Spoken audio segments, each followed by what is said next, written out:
Thank you. So, very briefly, no, I come also from development economics, no, for different reasons. In the last almost 25 years, we have been specializing on the topic of China. I always say I'm not a sinologist.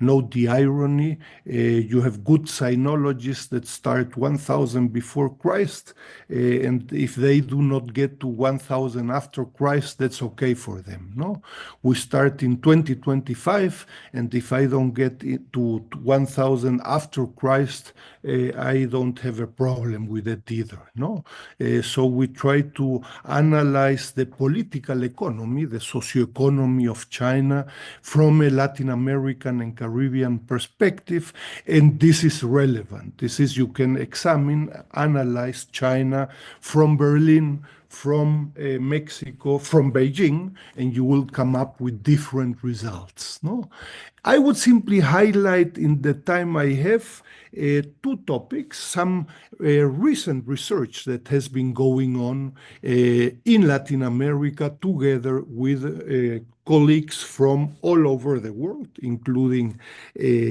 China. And secondly, some concepts that are fundamental, in my humble opinion, that is important to understand, to examine China and the Latin American and Caribbean China relationship in order not to fall into the descriptive trap. No? If you look at the web pages of this Red Académica de América Latina y el Caribe sobre China, 700 members, no? But we have gigas of information on trade, on investments, on infrastructure projects, and I could put everybody to sleep. No? In May, the exports increased by 5%, and in June it fell by -3%, and in July, we do this kind of work. But if you do not have concepts and the method of analysis, you end up putting to sleep everybody. No, this is pretty common in the so-called social sciences. I will send you the PowerPoint. You will see some references. I invite you very strongly to look at the web pages of the CECHIMEX, Centro Estudios China Mexico, and of the network. Both are absolutely free. No, in some cases, this is a result of thousands of hours of work of students, colleagues, etc. And with a couple of clicks, you can download the information. No, I am very proud, and thank you very much, Rogelio, for the reference with this recent book by Lin and Reiner Publishers. This is unfortunately not for free. I hope that through some of your institutions, you are able to buy it. Probably in the next months or years, there will be some PDF files, not today. And there are some other documents recently that we have been publishing. No? So topics that are, in my opinion, relevant to understand the socioeconomic relationship between Latin America and the Caribbean with China. One topic is the topic of employment. No? So China is not a topic for sinologists, for specialists, but for everybody that is interested in the topic of employment. This is a social, local, global, national topic, fundamental for everybody that is interested in the issue of employment, wages, the quantity, quality of employment, etc. We started with this topic almost 10 years ago with the ILO in Peru. And just to give you an idea, and these are topics where I would humbly highlight, these are topics to be followed by people interested in Latin America and China. No? So China has generated, according to input-output matrices, more than 8 million jobs in this long period, 95-2021. No? These 8.1 million jobs are the result of net trade through input-output matrices, but employment generated by OFDI. OFDI is the outward foreign direct investment of China and Latin America, and infrastructure projects. No? These 8.1 million jobs account for almost 15% of employment generated in Latin America and the Caribbean. 15%, which means almost 1 in 6 jobs generated for this long period are associated with China. This is not minor. No? And by the way, the only way to compare it with other countries, for example, the United States, in this period, the employment generated by net trade from China is larger than the employment generated by the United States. I'm not saying good or bad. I'm simply saying we have to pay attention to a topic that nobody is examining in detail, neither in Latin America, by the way, nor in China, not to speak of the European Union. One important topic. You will find a group of publications, working papers, books, etc. Second topic, the issue of value added in trade and exports. Very hotly debated. No? I am very critical of the so-called think tanks in Washington, but by the way, also in China and in Europe, and in Germany very concretely, in Hamburg and in Berlin, you have a couple of think tanks, and I always say, at least on this topic, Latin America, China, neither think nor tanks, but we call them think tanks. Well, what can I do? No? To have an idea, so this is a hotly debated topic, surprisingly, with very little data and information. The so-called think tanks are not doing their homework. Just to have an idea, we could do a presentation again and do a seminar on this. How do we get to this data? What does this mean, etc. But just to have an idea. No? So Mexico, we could do the same for Brazil, Argentina, and 8 other countries. Input-output matrices from the OECD and the World Trade Organization are not for all 42 countries yet. So imagine, Mexico exports to the US. No? In the late 1990s, more than 25% of Mexico's exports were US American value added. Chinese were close to zero. And this has increased importantly until 2020. This is the last data we have from these input-output tables, to 7.5%. No? So 7.5% of Mexico's exports to the US is Chinese value added. No? This would give Mr. Trump would be happy to hear about this. No? I told you so. Mexico is becoming the backdoor of Chinese imports. But who is importing in Mexico? 70% of Mexican imports are being done by transnational and foreign corporations established in Mexico, and mainly from the United States. No? So one of the topics I will share with you in a moment is new triangular relationships. Yes, Mexico is importing and exporting Chinese value added, but the main factor that allows for these imports are General Motors, Siemens, Volkswagen, but also Ford and many others. I'm not saying good or bad. I'm simply saying welcome to a new industrial organization, highly complex, that has evolved in the last years.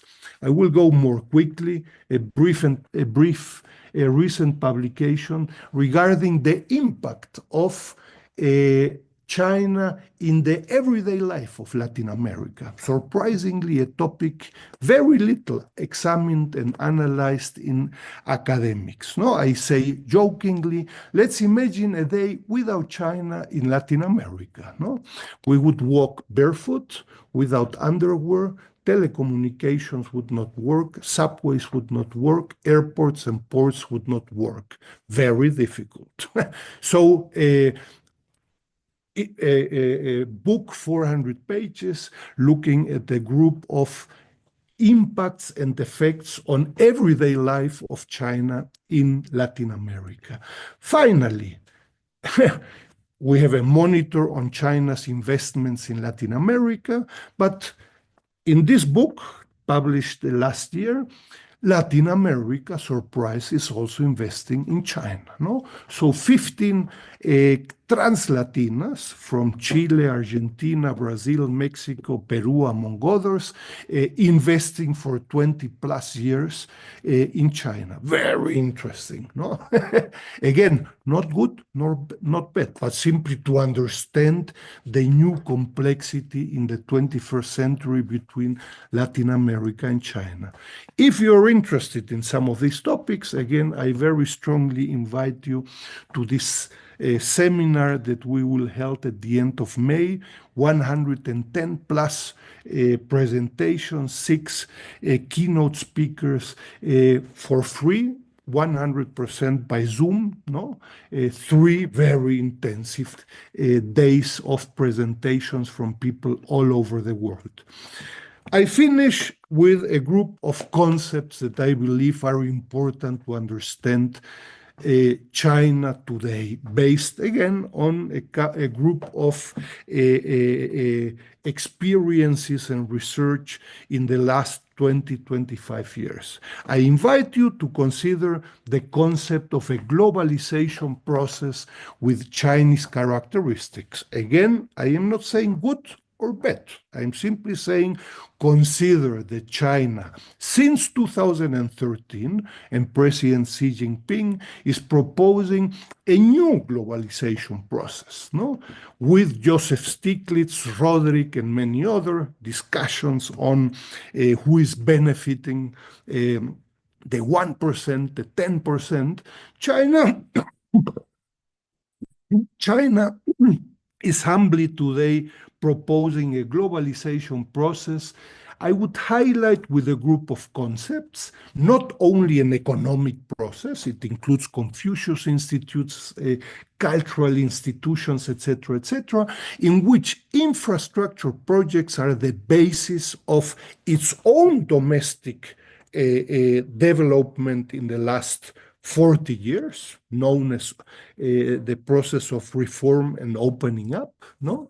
In which, through infrastructure projects in China, China has been able to develop R&D, technology, and it has a group of transnational corporations that are able to build infrastructure projects all over the world. We have a monitor of Chinese infrastructure projects in Latin America. We will publish our next annual report in probably 1 week or 2 weeks. Very impressive what is going on regarding Chinese infrastructure projects, no? With a long-term cooperation proposal, very different to what is going on since January 20th, 2025, no? So one concept. The second concept is the concept of the public sector in China. This is for me a very fascinating institution, no? The public sector and the omnipresence of the public sector. The public sector in China is the sum of the central government, but it includes provinces, municipalities, and cities, and very surprisingly, with 2 important factors. One, a very aggressive competition within the public sector, no? So very different than in most of Latin America, by the way, also in Europe and in the US, no? So ask Volkswagen, when they entered China 30 years ago, they said, we're going to sell cars to hundreds of millions of inhabitants in China. Surprise, a dramatic and aggressive competition process. This leads to the very simplistic accusation, China is neoliberal. No? And so with that, we kind of understand China. I humbly would say that is politely not sufficient. So you have a factor of dramatic competition within the public sector and a long-term cooperation within the public sector. All these activities are done under the umbrella of the Communist Party of China. No? We have done work on specific global value-added chains from auto parts, automobiles, telecommunications, electronics, among others. To have an idea, today, in the 2020s, this public sector today has the property of around 45% of China's GDP. There is no other country in Germany, in the US, in Japan, or in Mexico, in which the public sector, defined as this one, not as state-owned enterprises. That would be a joke of the public sector. There is no other country worldwide in which the public sector accounts for 5% of the property of GDP.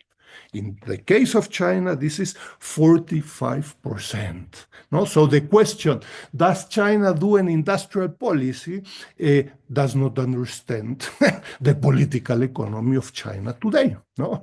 Of course they do educational policy, industrial policy, trade policy, R&D, because it's their own property. Does the city of Beijing do industrial policy? Of course. No? The main car producer in China, the name is BAIC. Few people understand what BAIC stands for. BAIC is Beijing Automotive Industrial Corporation. It produces more cars than Mexico as a country. No? So does Beijing do an industrial policy? They will tell you, I don't know. We don't know it by that name, but we do everything that you can imagine under R&D, technology, industrial policy, financing, educational policy, etc. If you do not understand this concept, you don't understand China's policies today. Finally, two more issues and then I finish. The concept of new triangular relationships. No? Today, some colleagues have been attempting to discuss China and the relationship with the United States as the Cold War, new Cold War. No? My daughter, who is 26, Cold War, she never grew up under the Cold War. She Googles it and it has something to do with the Soviet Union and the US, no? Soviet Union, it does not exist anymore, no? So it is somehow related to Russia. And so China is like Russia with the UN. That's not very intelligent and not very useful. What we are witnessing today is a full-blown systemic competition between the US and China, which have different political systems and different economic systems. In the case of China, based on its public sector. I'm not saying good or bad. I'm simply saying we have to understand what is going on. No? And so, if we have a full-blown confrontation between the US and China for 10 plus years, based on this systemic competition, one of the main challenges from a Latin American perspective is what will third regions and countries do? Africa, Latin America, Asia, but it could be Germany, Mexico, or Belize.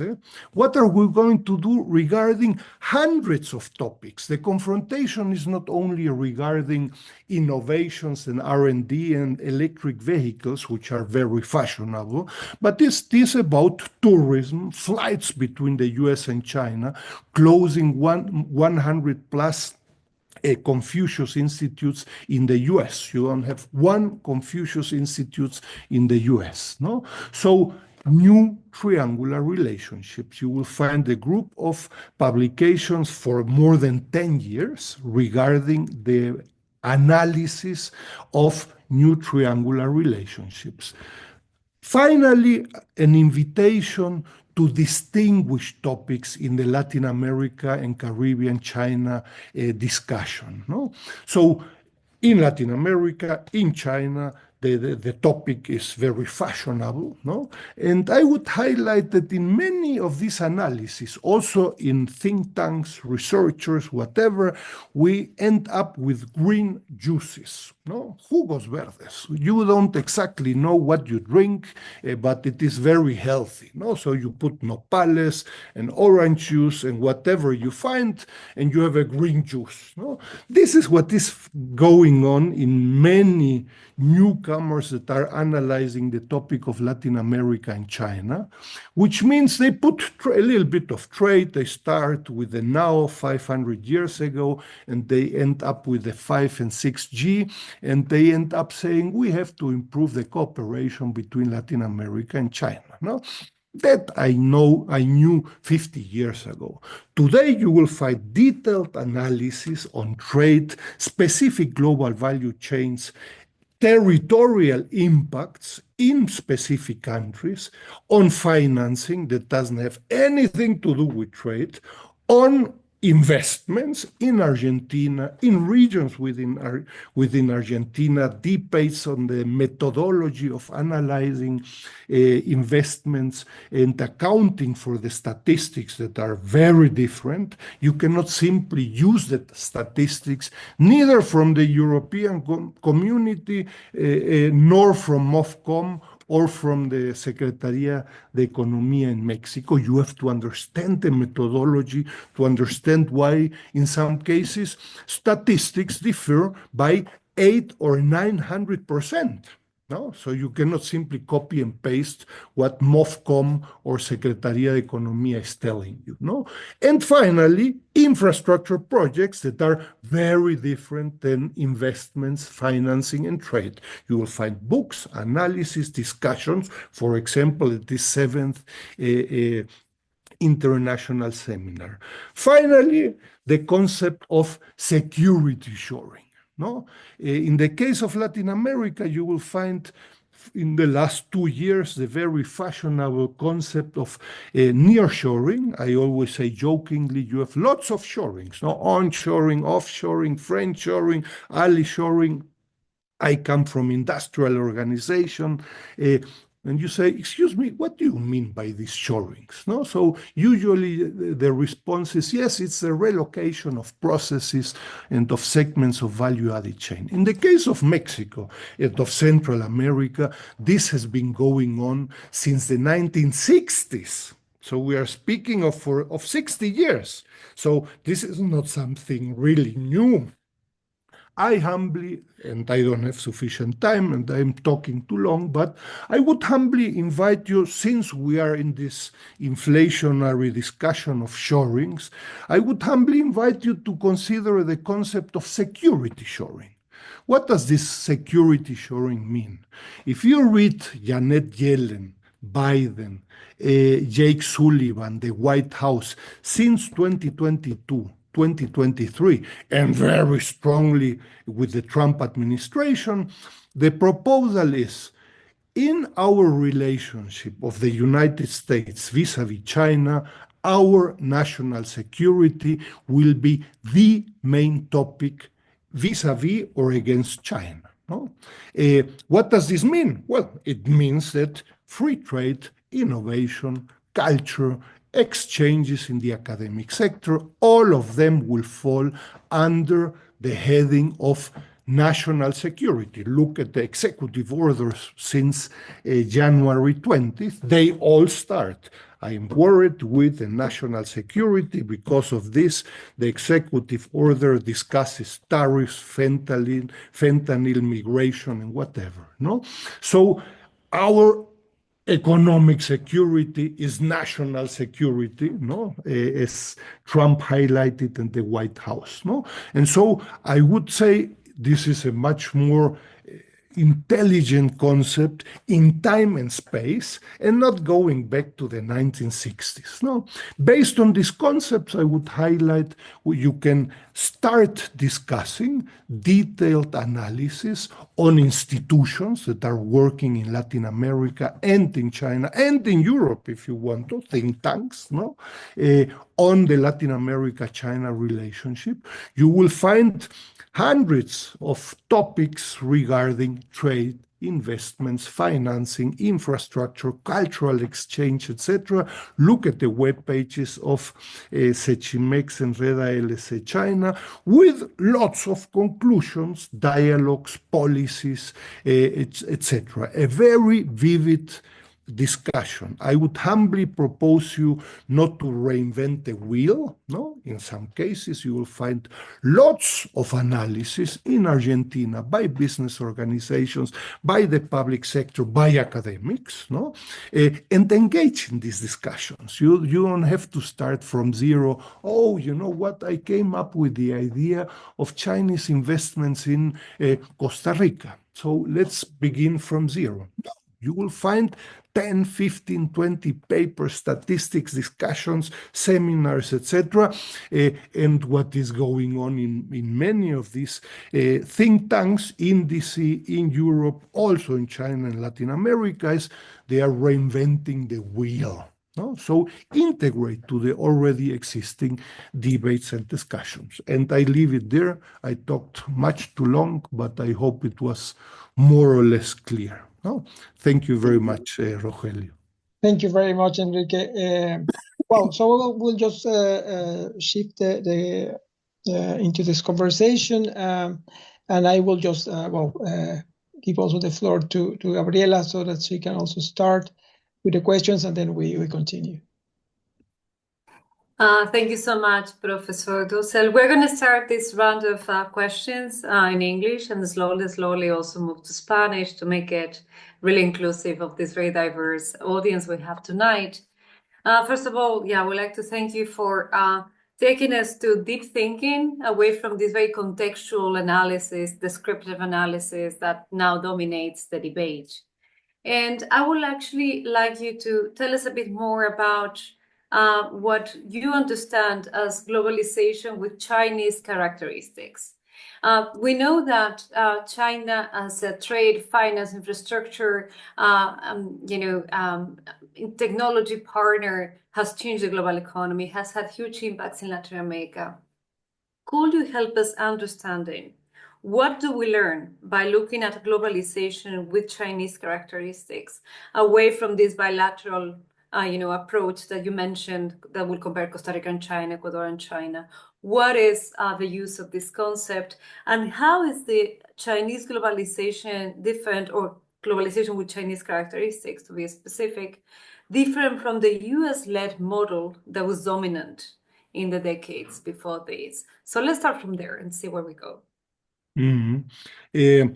Again, I would invite you to look at some of the references that I put in at the beginning of the presentation, but I would highlight two or three issues. No, so we have been living since the end of the Second World War, since 1944, with a group of Bretton Woods institutions, no, based on the increasing liberalization of trade, of goods and services, of capital, no? And there has been a very vivid discussion regarding the impacts of this liberalization process and its limitations. I refer to Stiglitz and Danny Roderick. I've been working myself also for Latin America, etc. No? The proposal of China, a work in progress, it's not a finished process. Again, I'm not saying good or bad. I'm simply saying we have two different globalization proposals. The globalization process by China since 2013 with the One Belt, One Road initiative, which was later changed to the Belt and Road Initiative, again, I would highlight is based on China's domestic experience in the last 40 years, no? In Latin America, at least, and I believe it is not very far away in other continents, we are not taking sufficiently serious some of the outcomes and results of this development strategy in China since the end of the 1970s, no? So China has eradicated absolute poverty, 700 million persons. This has been analyzed by the World Bank, not the Communist Party of China or of China or both, no? And so in Latin America, we have not discussed sufficiently in development economics. What did China do? I mean, it doesn't matter if you come from the far right, from the far left, from the liberal, from whatever party you want to.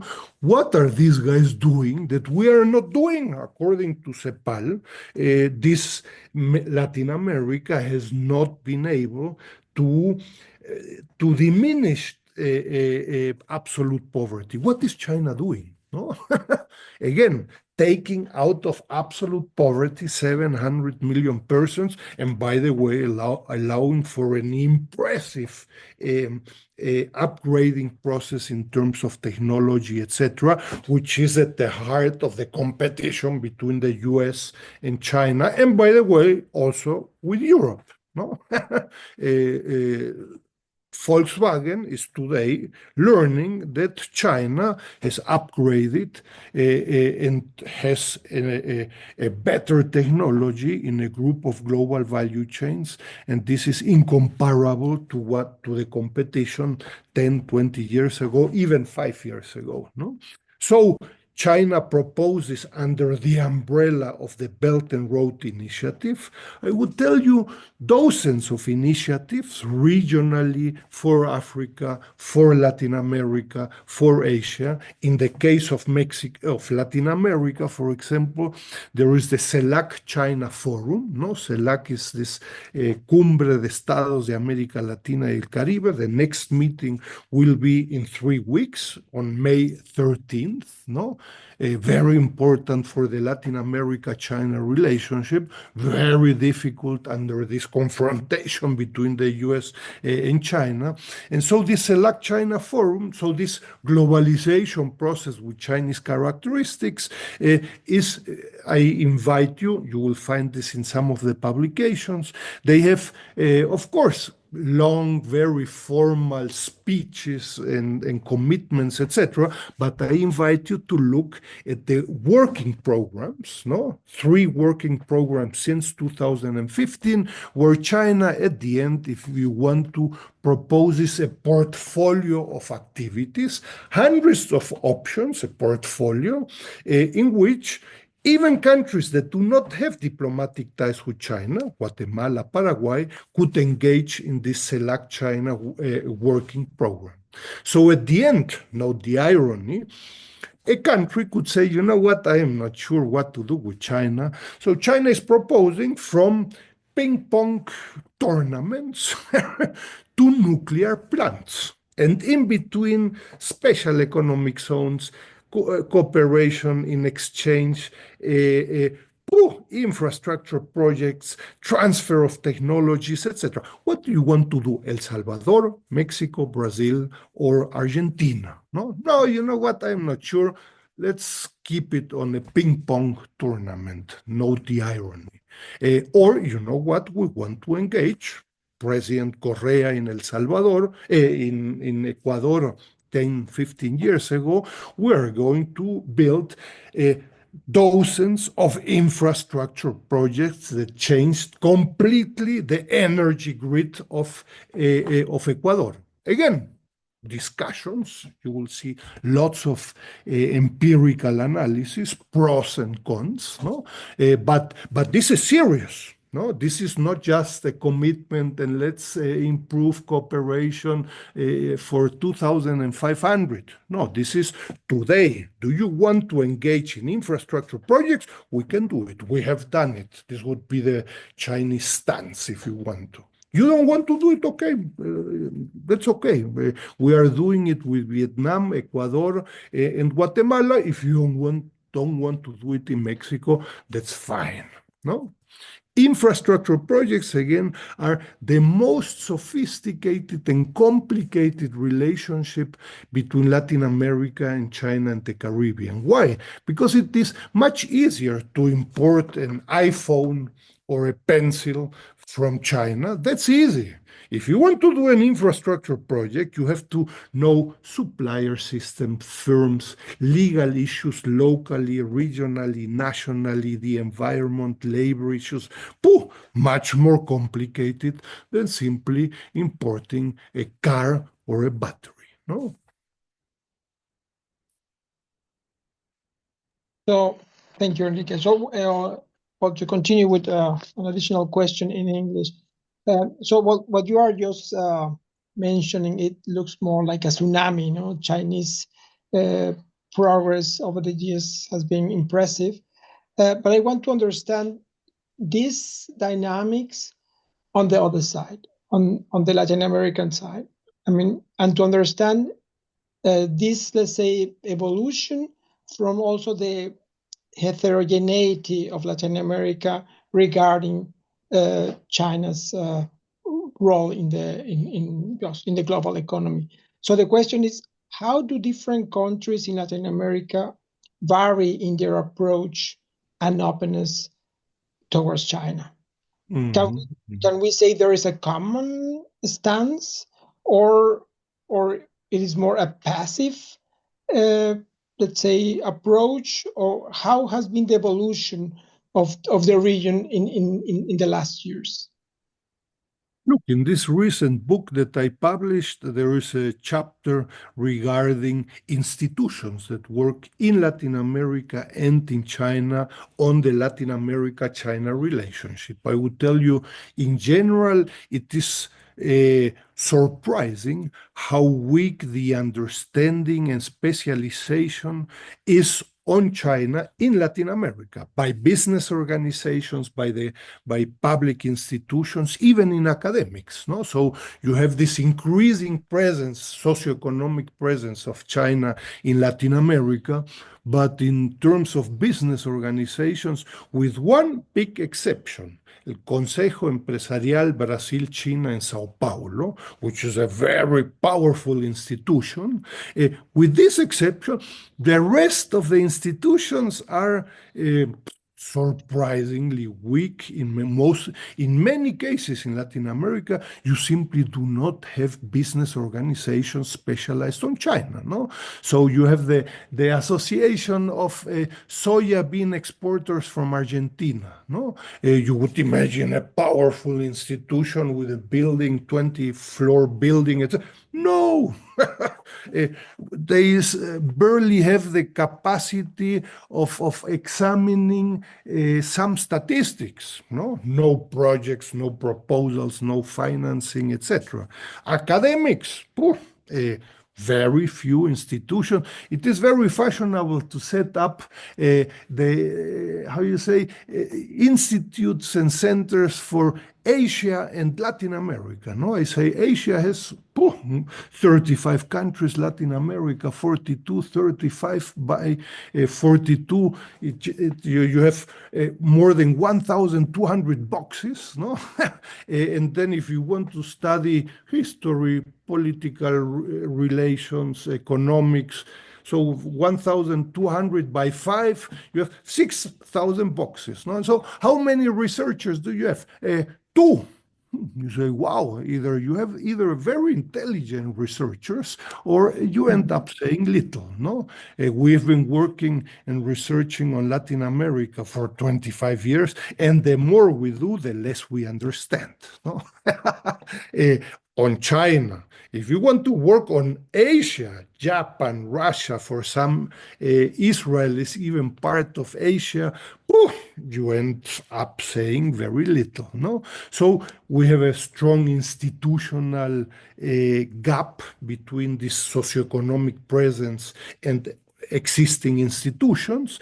And of course, the impact and the cooperation options between Latin America and China depends, I would tell you, on the respective administrations. Brazil, no? So you have under Lula, you have an effort to make the cooperation more profound, to be discussed if this is really the case.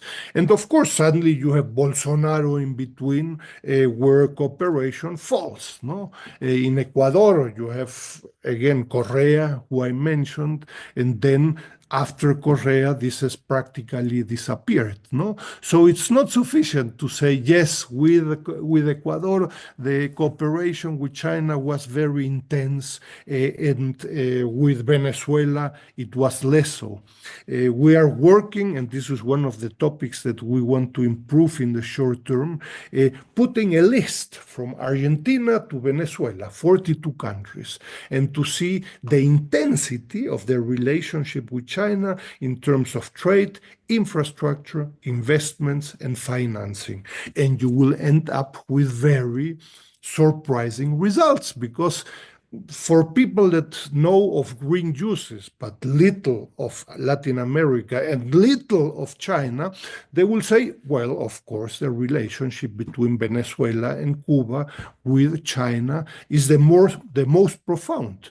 Surprise. You know what? This is not the case. This is simply a reflection of ignorance.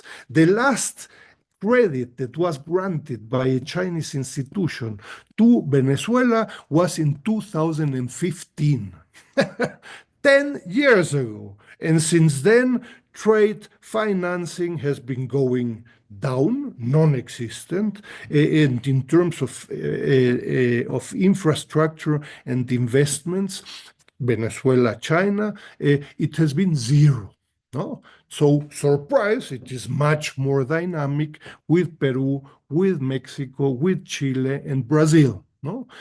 So again, it's a very dynamic relationship where you cannot give a general ideological recipe and say, yes, of course, Cuba and China are married for the future. This is not the case. No, this is ideologically appealing, but empirically wrong. No. If I jump in, Rogelio, is that okay? Yeah, I wanted to thank you, because often, and I have many of my students here joining the session, we find ourselves with a caricature of China's presence in Latin America, often trying to understand that, is it a new dependency? Is it, triggering a process of deindustrialization of Latin America? So this is very interesting to actually look through this new lens that you propose, and a much more dynamic, organic understanding of China's changing role in the region.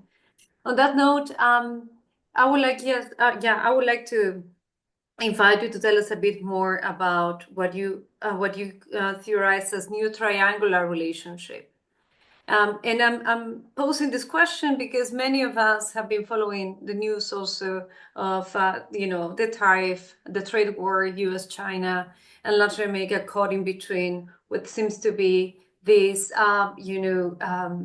competition between global powers. But though the trade war takes a lot of our attention, I also want you to comment on the issue of maybe geoeconomics. For instance, we have also U.S. and China having some tensions over control of the Panama Canal and other important, corridors across South America. How this new triangular relationship that you propose help us making sense of these debates and maybe having different insights on what the traditional literature tells us about what's going on. again, on these discussions of new dependencies, options of new dependencies, yes, this is an important discussion. Again, ECLAC or CEPAL, they will publish for this meeting, or this ministerial meeting that will be held in Beijing on May 13th. There will be a publication, 50, 60 pages, regarding the challenges between Latin America and the Caribbean on China. It's not a rosy picture, no? So you have a huge gap in terms of value added, in terms of trade, no? So 60, 70% of Chinese exports to Latin America are high value added goods, auto parts, automobiles, telecommunications, and Latin American exports to China account for 95% for low value added goods such as soya beans, meat, minerals, fish meal, etc. No? So challenges, plenty of them, no? And so you will find a group of proposals in terms of trade, investments, infrastructure, etc. Be aware of this discussion again in the next weeks, no? Between Latin America and China. New triangular relationships, again, it highlights simply that we have been witnessing this profound confrontation far beyond trade. No? It is very fashionable to discuss the trade war. No? I could tell you it's the Confucius Institute war. No? I was a visiting professor in 2020 at the University of Pittsburgh and witnessed how the university closed the Confucius Institute at this specific place. No? So they received a call from the State Department saying, we do not want these Chinese spies at your university. So either you want to continue with these Chinese spies, or we are going to put on hold $300 or $400 million dollars in projects that the U.S. state has at the University of Pittsburgh. No, so for the administration of the university, it took them 10 seconds to decide and close the Confucius Institutes. So it goes far beyond trade. No, we're speaking of a systemic competition in terms of political systems, of economic systems. You will find a group of analysis. I remember Loretta Napoleoni, a friend from Italy, with her ironic question, no? How is it possible that Chinese communists generate more competitive firms? I invite you again to read the issue of the public sector in China. It doesn't have anything to do with the Soviet Union. That would be a joke. No, these firms are today competing head to head with Siemens, Volkswagen, General Electric, Kia, and whatever. No, and so the big question is, if we have this systemic competition, and this competition and confrontation will overlive us, all of you, and myself, the younger ones, the older ones, this will go on for quite some decades. What will third countries do? New triangular relationships, from Germany to Mexico to Vietnam. No, hundreds of proposals of what to do in terms of lots of different topics, or each of them with implications. No, the Canal de Panama. It's an excellent example. No, so new triangular relationships. I've been a couple of times in the canal, and it is very difficult for a country such as Panama to decide in this confrontation, no, in which the two most important clients, and this varies from year to year, are the United States and China. No, no, I don't want to see the Chinese. No, I don't want to see the US American. I don't. Very difficult. The same with Mexico. I don't want to see Chinese value added in your exports to the United States, etc., etc. Hundreds of options regarding telecommunications, but also footwear. In this discussion regarding security shoring, any topic could be discussed under the heading of security shoring. I've been working for 10 plus years on the footwear industry, no? And I always say with irony, a firm in Mexico produces boots, and they are going to be used by the US Army, no? So you could imagine putting a nail in the boot, and so this becomes a national security topic, no? So it doesn't have to be only telecommunications and high-tech and cars. A sock could be a problem for national security, depending who uses them, how you use it, etc., etc. No, so the security shoring process is a serious matter. And again, since January 20th, look at these executive orders. No, all the topics begin with our national security. This is fundamental for our. I'm not saying good or bad. I'm not saying Viva China, death to, but I'm simply saying that if you do not understand the security shoring discussion, I witnessed it in Mexico. You have people that are still trying to return to 10 or 5 years ago, and when are we going to get back to free trade and NAFTA and TEMEC, etc.? I unfortunately believe this is over. We are in a new global period between, and fundamental is this confrontation between both economies, and what will third countries do? No? New triangular relations. Thank you, Enrique. Also, well, perhaps just one more question, perhaps one more from Gabriela, and then we move on the questions from the audience. Just expanding on this concept of security sharing, which I've really found fascinating, but more on the direction or where are we heading to. And how do you see in your reading on the global affairs? So we have, of course, we are in a new era, as you are mentioning, a multipolar era where China is or will be a strategic global player.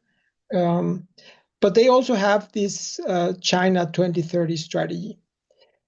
What is the meaning of this strategy for Latin America? Or they also have this 2050 plan. But how do they see if there is a different nuance in this short and long-term strategy?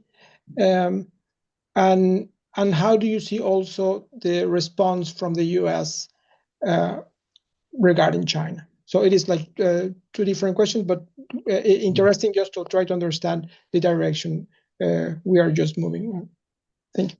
Look, I don't have any kind of crystal to see what will happen tomorrow or in 5 minutes, not to say in 2050, no?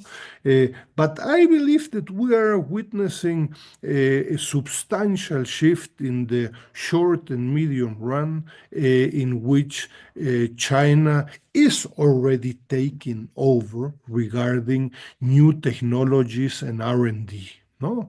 There are some very interesting reports by ASPI, this Australian Strategic Policy Institute, no?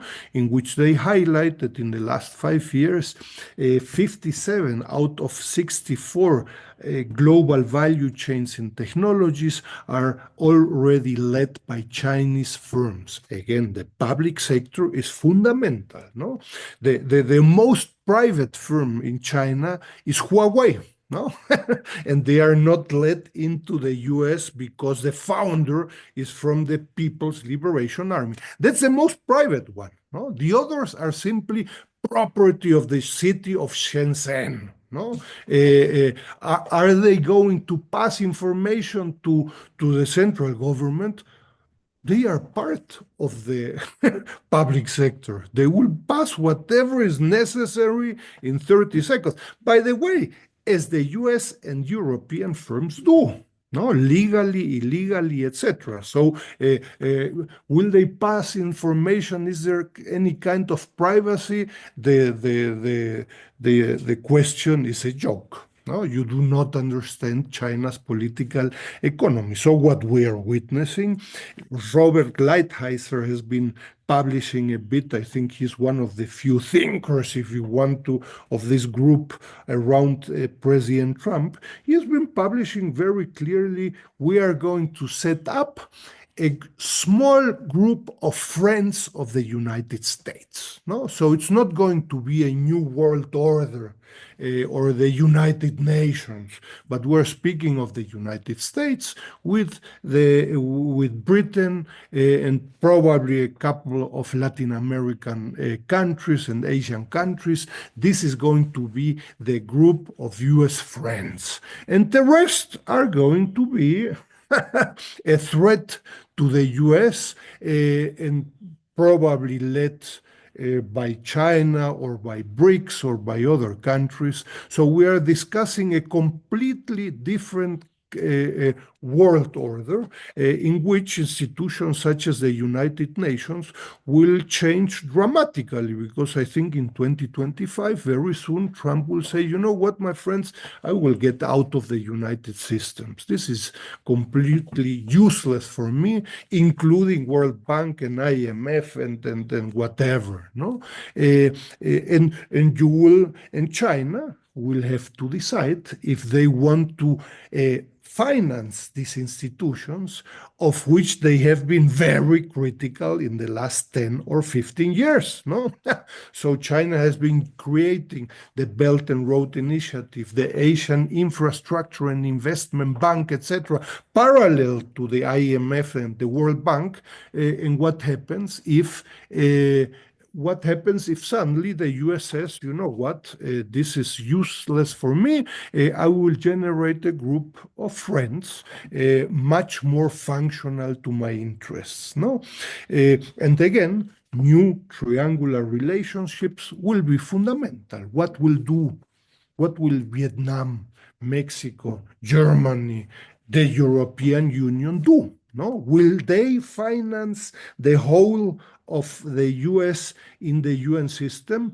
I don't know, no? But this is being discussed today in the European Union, where the US is saying, you know what, my friends, take care of your own business in terms of military issues, trade issues, etc. I am not going to finance NATO and many other institutions. This will happen, I foresee, very soon. No? Again, the confrontation and new triangular relationship between the US and China is fundamental at all levels, not only trade. No? Trade would be a minor topic in this full-blown, full Monty confrontation. No? And to probably make the bridge to the questions of our audience, I'm going to wrap up our commentary and discussion, maybe asking you, based on your work, on your research of the way in which Latin America has responded to this, what are the lessons for Europe? I mean, many of our audience members are based here in the European Union. I'm also thinking about, Draghi's report on competitiveness of Europe vis-a-vis China, innovation, research and development, industrial policy. I mean, these are ongoing conversations. What lessons can be drawn from the Latin American experience, and also your own understanding and reading of the most contemporary developments in that topic? Look, I'm no European specialist. I studied in Berlin several decades ago. The Berlin I left does not exist anymore, no? Not the Germany and the European Union, not the Free University I got to know, etc., etc. I would highlight one. I have tried here in Mexico and Latin America with a group of European institutions, embassies, research institutes, etc., for 15 years, my friends, you have to take much more seriously the competition of China in third countries.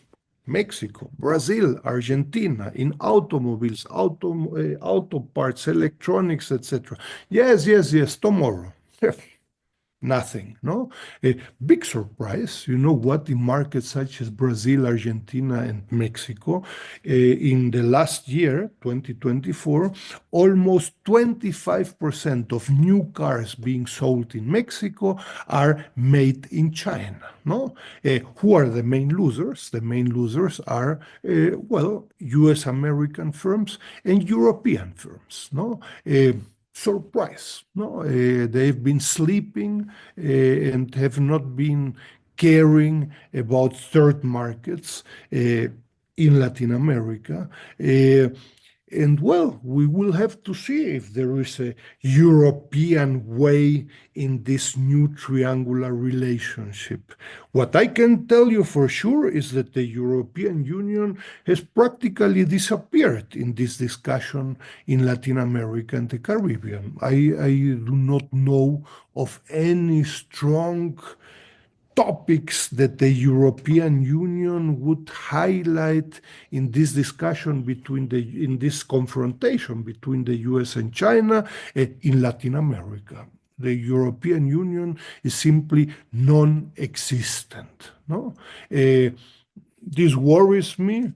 It's a pity, no? And of course, again, the competitive discussion, the systemic competition is also fundamental for the European Union, no? The understanding of the public sector in China is fundamental, and its ability to implement policies, no? With this institution of the public sector in China, imagine its ability to enact policies in 24 hours, no? If for whatever happens, we have diplomatic problems between China and Mexico, no? The public sector in China can, from Friday to Monday, take decisions very quickly, no? Oh, until you do this in the European Union, my God, this can take several 5-year plans, no? Again, I'm not saying viva the public sector in China and whatever. I'm not saying that, but what I'm saying is that this public sector is very sophisticated, and this has not been taken sufficiently serious, neither in the US nor in the European Union, and by the way, not in Latin America, no? In the monitor we do, for example, of Chinese investment in Latin America, I invite you to look at it. It's a huge database, almost 700 transactions, transaction by transaction, etc. You know what? More than 70% of China's investments are being done by public firms, no? This is very interesting, but of course it's also a massive threat. If you happen to have some problems with China and the public sector in China, from Friday to Monday, this can change very quickly and rapidly, no? So again, you have to know who you are inviting to your house. And most of Latin America don't know about this. And then they are suddenly surprised that something happens, no? Because the information and the understanding of China today in most of Latin America, even in the public and private sectors, is very weak, no? So, and I finalize, I invite you to understand, I believe, welcome to a discussion, to understand how powerful this concept of new triangular relationships is. In most of Latin America, concretely in Mexico, there is an ongoing discussion. What shall we do with the confrontation between the US and China? With the concept of new triangular relationship, Mexico, but any other country in Latin America requires a strategy vis-a-vis the United States, of course. The United States for Mexico and most of Latin America is by far the most important points of reference in terms of culture, financing, trade, whatever, and China. It is not the US or China.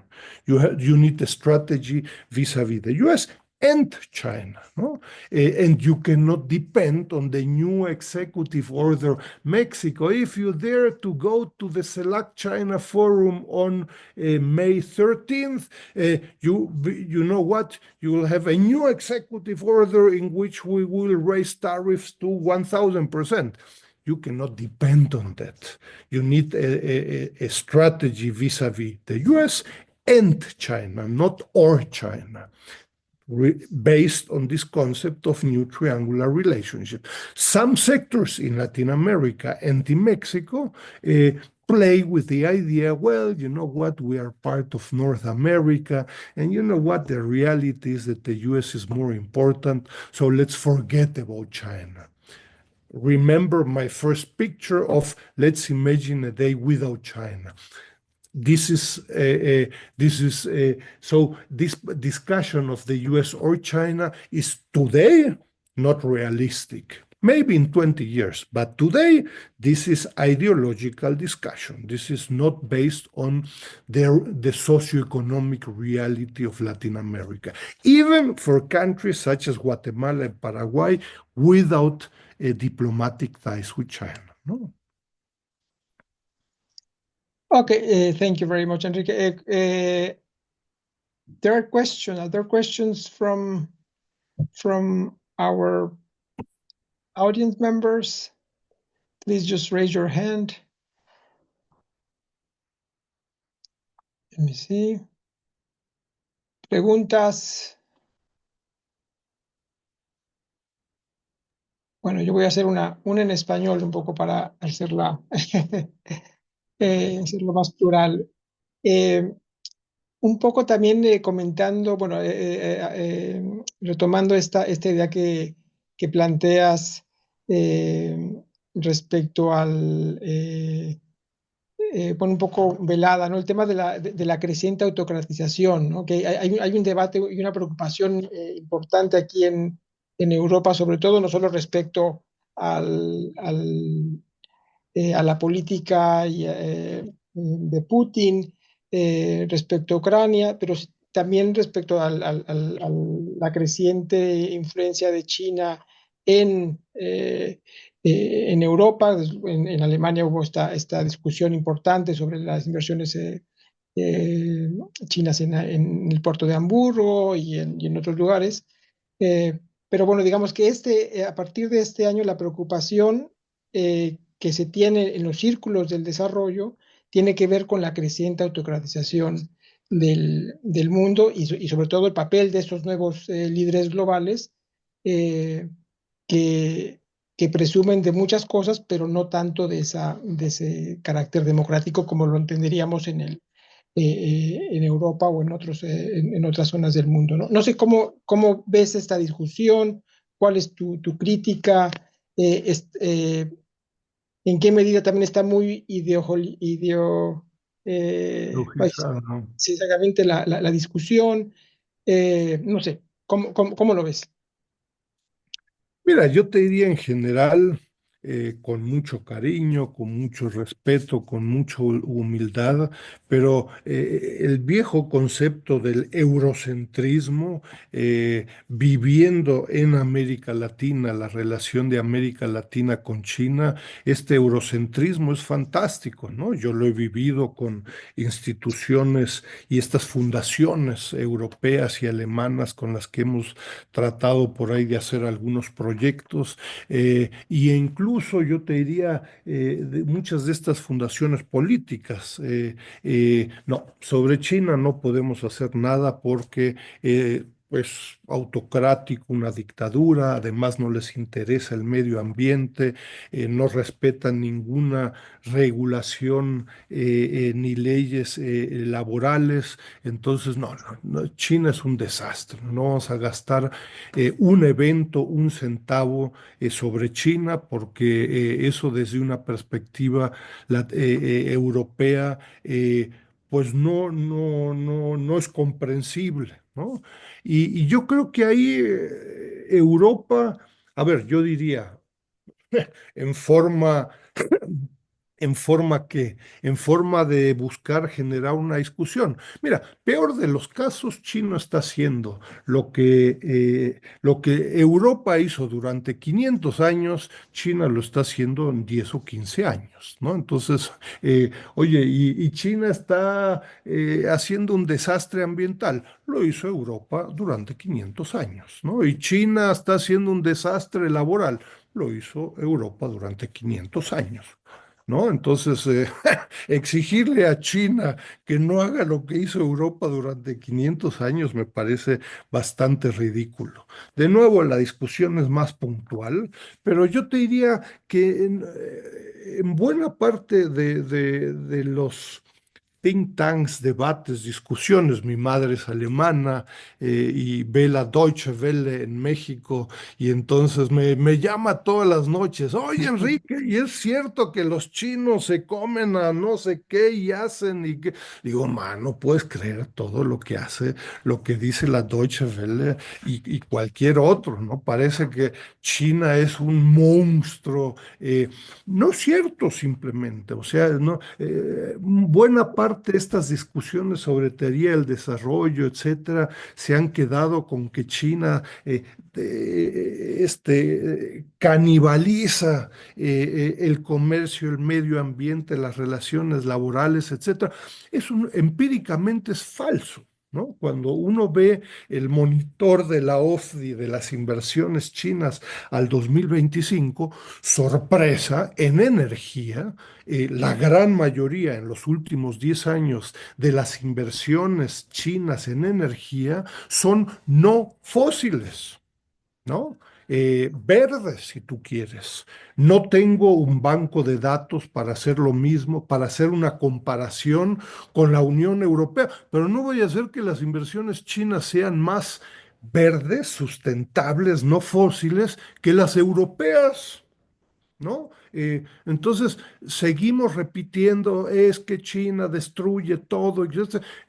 Eso simplemente empíricamente no es cierto. No estoy diciendo viva China, pero lo que sí estoy diciendo es integrémonos a lo que se conoce, ¿no? Y China está poniendo plantas solares, hidroeléctricas, también plantas nucleares y muchas otras cosas. Entonces, China es mucho más complejo que una visión simplista donde China no es democrática, con China no queremos nada. Eso a la academia europea y a las empresas europeas, etcétera, les va y les está costando mucho. Es una visión muy simplista, muy mecánica, muy lejana a la realidad, ¿no? Yo los invito a considerar, la relación de América Latina con China es sumamente compleja, profunda, extensa, madura, ¿no? Es una relación de dos niños de 15 años, ¿no? México tiene una relación diplomática con China desde hace 53 años en cultura, intercambio académico, turismo, por supuesto, comercio, inversión. Son décadas de una relación. Entonces decir, no, estos son autoritarios o autocráticos y entonces con esos no hablo, eso le va a costar mucho a Europa. Y bueno, tenemos también aquí una pregunta de la audiencia que ata con otro tema que te quería preguntar, Enrique. Jacqueline pregunta si América Latina puede aprender alguna lección de la estrategia china para reducir la pobreza rural y generar un cambio estructural. Y ahí añado mi pregunta, también viniendo a la economía del desarrollo, precisamente, y como ecuatoriana, viendo de hecho, trabajaba en la administración de Correa cuando teníamos esas conversaciones de cambio de la matriz energética y de generar una transformación productiva, estructural. Nos encontramos con cuellos de botella y tú adelantas la película y se le culpa mucho a China por la reprimarización de la economía ecuatoriana y el extractivismo que ha generado despojos y temas de destrucción ecológica. Entonces, ¿qué lecciones podemos aprender de cómo lleva China su transformación estructural? ¿Y cómo nos aseguramos que la presencia en financiamiento, inversión, comercio, no nos lleva a frenar nuestra propia transformación estructural en América Latina, alejándonos de esa idea de política industrial modernizadora que una vez se barajó en la región? Mm. Mira, tu pregunta es súper interesante, súper actual. eh, la estamos discutiendo acá con Morena. Morena es el partido político de la actual presidenta Claudia Sheinbaum, y el Instituto Nacional de Formación Política, etcétera. Digo, no se trata acá de copiar y pegar la experiencia china, eso es un chiste, ¿no? Pero de nuevo, incluso en gobiernos de izquierda, en Brasil, en Ecuador, en México, sin entrar a una discusión qué es izquierda o qué sé yo, el concepto del sector público en China me parece que no podemos cerrar los ojos y, como dicen por ahí, ni lo veo ni lo oigo, ¿no? Es un sector con una capacidad de generar competencia, tecnología, innovación, con una coordinación de largo plazo. Me parece que es importante porque, en fin, las izquierdas latinoamericanas pues han estado muy tímidas, ¿no? Y entonces tienes de pronto un gobierno de disque izquierda, pero discutir el tema de la propiedad de las empresas, pues parece que es un anticristo. Dices, no, como eso, eh, añorador del pasado, de la sustitución de importaciones de hace 50 años. Pues te dirá el colega, recibimos a cada rato delegaciones chinas, te dirá, pues por eso es que están como están, pues tienes la Volkswagen en Puebla hace 60 años y eres incapaz de diseñar un tornillo, ¿no? Olvídate de un auto, ¿no? Este, eh, en fin, no estoy diciendo que hay que copiar y pegar, pero sí estoy diciendo que no podemos cerrar los ojos. Entonces, en términos del tema de la erradicación de la pobreza absoluta, ¿no? Eh, no tengo la menor duda de que tiene que ver con este sector público y con los proyectos de infraestructura. Si el que ha ido a China, yo he ido demasiadas veces, según mi familia, a China en los últimos 25 años. El que ha ido a China, pues uno va en enero y vas en junio de nuevo, pues hay 3 líneas nuevas de metro, 15 nuevos hospitales, 25 nuevas escuelas, 35 no sé qué, infraestructura que tiene que ver con este proyecto de globalización con características chinas, de empresas chinas. No es la General Electric, no es la Siemens, no es, sino que son empresas chinas. Y esas son las empresas, todas públicas, que están construyendo proyectos de infraestructura en Ecuador, en México, en Brasil y en Argentina. Entonces, desde la perspectiva de la teoría del desarrollo, me parece una institución muy poderosa, ¿no? Que usualmente en Estados Unidos, incluso en China, se discute después bajo las State-Owned Enterprises.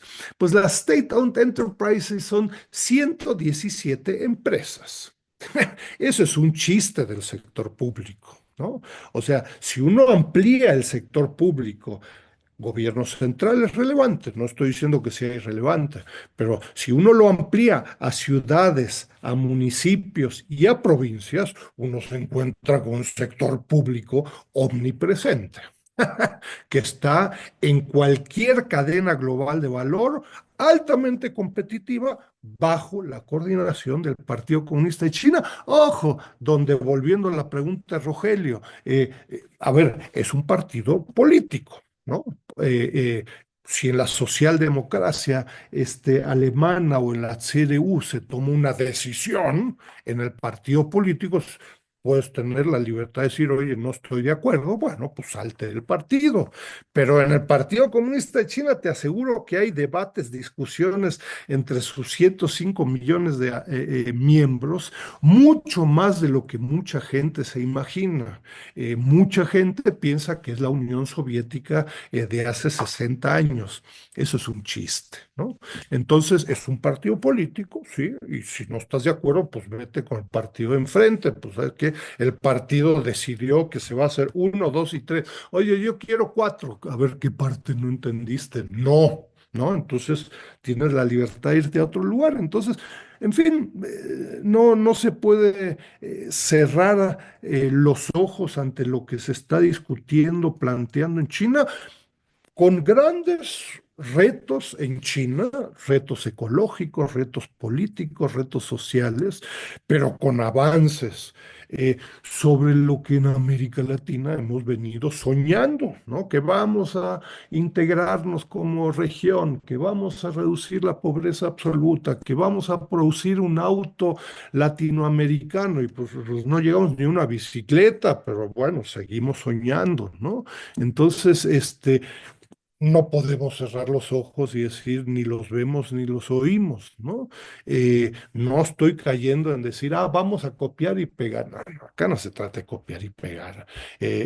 Pero, en fin, en temas concretos de reducción, erradicación de la pobreza absoluta en el sector agrícola, en sectores no urbanos, creo que hay mucho que aprender con todas sus contradicciones. Si ustedes se meten al eje temático de medio ambiente y agricultura de la red ALS China, van a encontrar docenas de capítulos, artículos muy críticos a China, sobre el caso del Ecuador, sobre casos en diversos países de América Latina, donde las cosas por parte de empresas chinas pues han salido mal y hay un proceso de aprendizaje, etcétera, etcétera. Entonces, bienvenidos a una discusión, ¿no?